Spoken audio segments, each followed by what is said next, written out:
ओम शांति। दुनिया में कहा जाता है, हिम्मत बच्चे मदद बाप। God helps those who help themself. तो ये परम सत्य है, क्योंकि परमात्मा, जिसे गॉड, ईश्वर, खुदा, अल्लाह, परमेश्वर कहते हैं, वो हमारा सच्चा सच्चा सच्चा पिता है। कौन सा ऐसा पिता है जो बच्चे को ऊंच नहीं बनाता, मदद नहीं करता? भगवान पिता परमात्मा तो दया के सागर है, प्रेम के सागर है, दुख हरता सुख करता है, बिगड़ी को बनाने वाले हैं। अब आप देखिए, जिसका स्वयं ही पिता दुख हरता हो, सुख करता हो, बिगड़ी को बनाने वाले हो, परम शिक्षक, परम सतगुरु हो, क्या अपने बच्चे को कभी दुख दे सकता है? जबकि भगवान ईश्वर, मेरा प्यारा पिता, बिगड़ी को बनाने वाला है, दुख दूर हरता है, तो उससे हम ऐसी उम्मीद कैसे कर सकते हैं? वो तो प्यार का सागर है, दया का सागर है।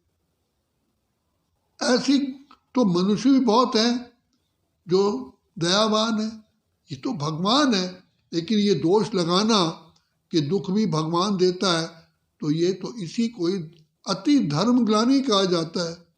जबकि पिता परमात्मा क्षमा के सागर है। हम गलतियां करते हैं, वो क्षमा करते हैं। उनको भोलानाथ कहा जाता है। भोलानाथ क्यों कहते हैं? क्योंकि वो हमारी भूलों को देखते हुए भी, जानते हुए भी उनको नहीं देखते, हम पर कृपा, आशीर्वाद, दुआएं, प्यार, वरदान देते हैं। ये पिता परमात्मा का परम कर्तव्य है। इसीलिए तो जाने अनजाने में ओ माय गॉड, हे परमात्मा, हे ईश्वर मुख से निकलता है, क्योंकि पिता परमात्मा ने हम पर ऐसी कृपा की है। लेकिन वो कृपा कब की है, ये भूल गए। तो स्वयं भगवान आकर के हमको कहते हैं कि बच्चे, इस सृष्टि काल चक्र में जब कलयुग का अंत का समय होता है, तो तुम सब आत्माएं दुखी, अशांत और परेशान हो जाते हो, पतित तमोप्रधान बन जाते हो, अपने आप को भूल जाते हो, अपने वास्तविक अस्तित्व को भूल जाते हो, और अपने घर को, किसी चीज को भी, अपने स्वधर्म को, लक्ष्य को, लक्षणों को सब भूल जाते हो। कहाँ देव आत्मा, कहाँ मानव, और मानव की बजाय दानव बन जाते हैं। ऐसी दुर्दशा हम सभी आत्माओं की जब हो जाती है, रास्ता नजर ही नहीं आता, और यही कहते हैं, प्रभु हमें इतनी शक्ति दो, हम मानवता भूल चुके हैं, टोटली दानव बन के हैं। अजामेल जैसे पापी बन जाते हैं, पाप करते हैं लेकिन रियलाइजेशन ही नहीं है, और कहते हैं नैनहीन को राह दिखाओ, प्रभु पग पग ठोकर खाओ। कौन से नैन? क्या ये शरीर के नैन? लेकिन नहीं, ज्ञान नैन, जो आत्मा का नैन बुद्धि है, वो नैन बंद हो जाता है। क्योंकि ये सृष्टि का नियम है कि जब आत्मा काम, क्रोध, लोभ, मोह, अहंकार, ईर्षा, द्वेष, पर चिंतन, पर दर्शन में अपनी बुद्धि लगाती है, तो बुद्धि का नाश हो जाता है। काम महाशत्रु है, जो ज्ञान विज्ञान को चट कर देता है, किए हुए भाग्य को समाप्त कर देता है।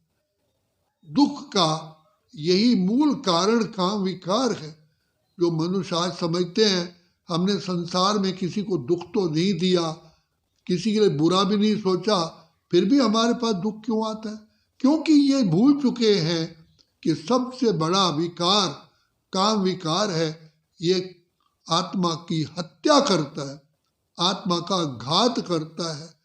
तो परमपिता परमात्मा कहते, तभी तो हम गाते आते हैं, विषय विकार मिटाओ पाप हरो देवा।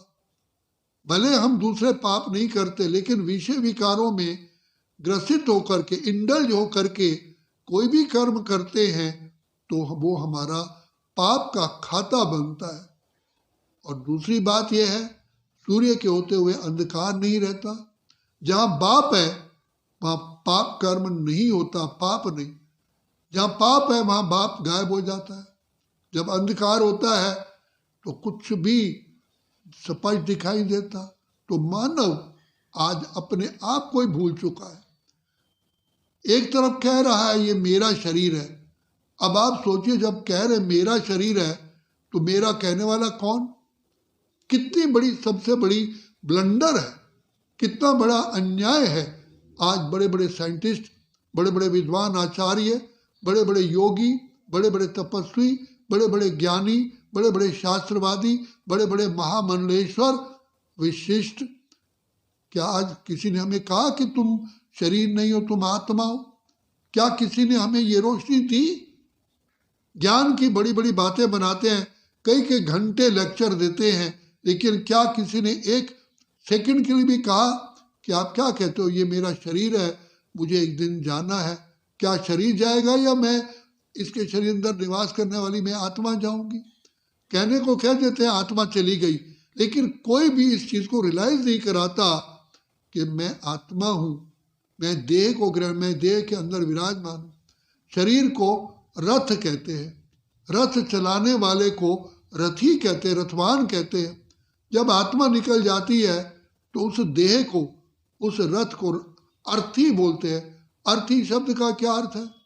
अर्थी का अर्थ यही तो है जिसका रथ ही ना हो, कहते हुए भी अंधकार है।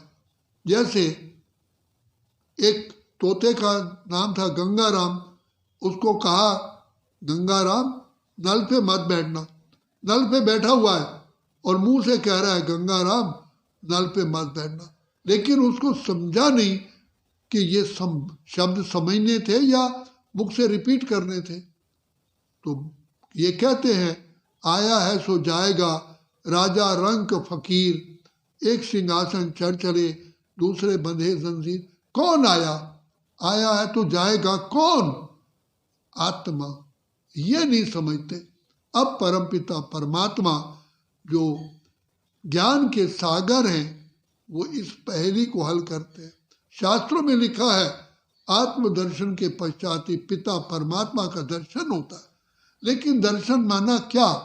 क्या आंखों के दर्शन? दर्शन माना नॉलेज, दर्शन माना उसके बारे में जानना, उसकी गहराई में जानना, उसके गुणों को जानना, तो उसको दर्शन कहा जाता है। हाँ, मैंने ये बिल्कुल समझ लिया है, समझ को ही दर्शन कहते हैं। तो पिता परमात्मा ही आकर के हमको आत्मा का ज्ञान देते हैं। बच्चे तुम आत्मा हो। जैसे शरीर के अंग है, 5 कर्म इंद्रियां, 5 ज्ञानेंद्रियां हैं, इसी प्रकार आत्मा के अंग है मन बुद्धि संस्कार। क्या शरीर कभी अंगों के बिना होता है? ऐसे ही आत्मा मन बुद्धि संस्कार सदा ही उसके सहित ही है और सदा ही है। मन का कार्य है जो संस्कार हैं उसको रिफ्लेक्ट करना, उसको एक्टिवेट करना, उसी को ही कर्मणा में लाना, विचार पैदा करना। अब किसी के मन में पैदा होता है, विचार पैदा होता है मैं सत्संग में जाऊं, किसी का मन में विचार होता है मैं शराब पीने जाऊं। दोनों के अंदर डिफरेंट विचार क्यों आ रहे हैं? तो उसके पीछे बेस है पहले किया हुआ कर्म। जो व्यक्ति बार बार सत्संग में जाता है उसके मन में सत्संग में जाने का ही विचार पैदा होता है। जो व्यक्ति शराब पीता है उसका हैबिट है, उसके मन में शराब के ही विचार आते हैं। दोनों के अंदर का विचार आने का जो बेस है, जो कारण है, वो है हमारे संस्कार। और संस्कार हैं पिछले किए हुए कर्म का रिफ्लेक्शन, किए हुए कर्म का असर। जैसे Newton third law of motion है, साइंटिस्ट ने कहा to every action there is equal and opposite reaction. कर्म का रिएक्शन होता है, तो वही रिएक्शन हमारे संस्कारों के कारण हमारे अंदर वो पड़े हुए संस्कार है। तो इसीलिए कहा था बोया पेड़ बबूल का आम कहाँ से खाए। लेकिन कर्म करते हुए अगर व्यक्ति सावधान रहता है तो उसके कर्मों में श्रेष्ठता आती है, शालीनता आती है, दिव्यता आती है, महानता आती है, पवित्रता आती है। अगर कर्म करते चूक गया तो वही तो उसके संस्कार बन जाते हैं।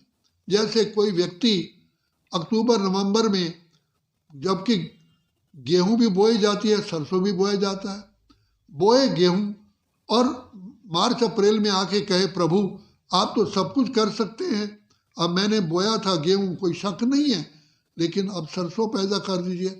परमात्मा कहते हैं नहीं, तुम बोते वक्त अपनी बुद्धि द्वारा अगर सरसों बोते तो सरसों ही, तो इसलिए परमात्मा ने कहा बुद्धि द्वारा कर्म करने से पहले सोचो कि ये कर्म रॉन्ग है या राइट है।